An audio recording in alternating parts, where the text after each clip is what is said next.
Another thing that I talk about on and on again in this on this channel and in my newsroom is the benefits of Black women moving abroad to widen their options in terms of work and also in terms of quality of life.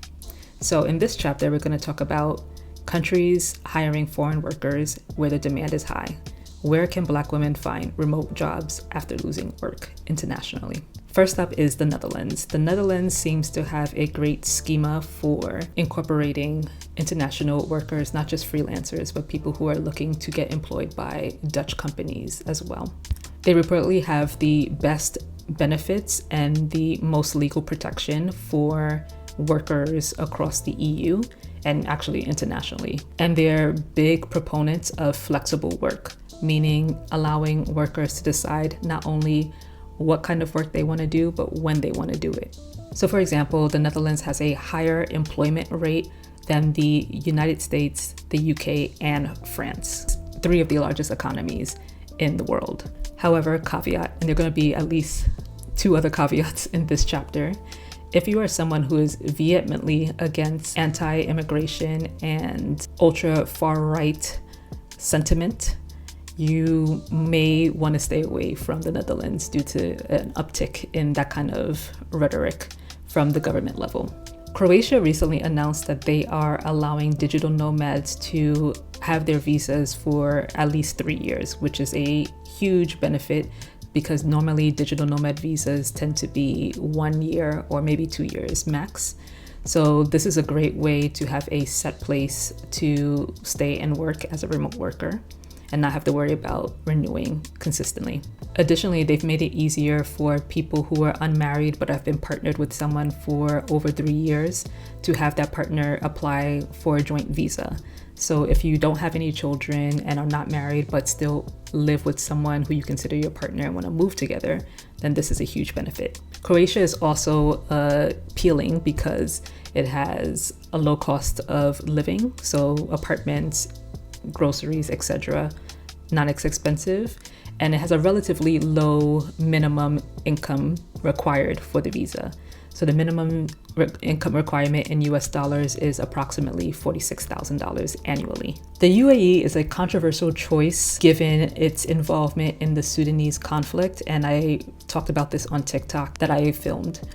But I just want to put it out there that technically speaking, this would have been a country I would have recommended due to the fact that they have paid maternity leave and also relatively easy remote worker visas, and also getting a visa through employment sponsorship from a Emirati company. However, again, due to me wanting to be as transparent as possible about my ethics, I do not feel comfortable 100% endorsing moving to the UAE due to their active instigation within the Sudanese conflict. Mauritius is on the African continent, and that might be appealing to some people who would rather go to a majority Black or majority non-white country.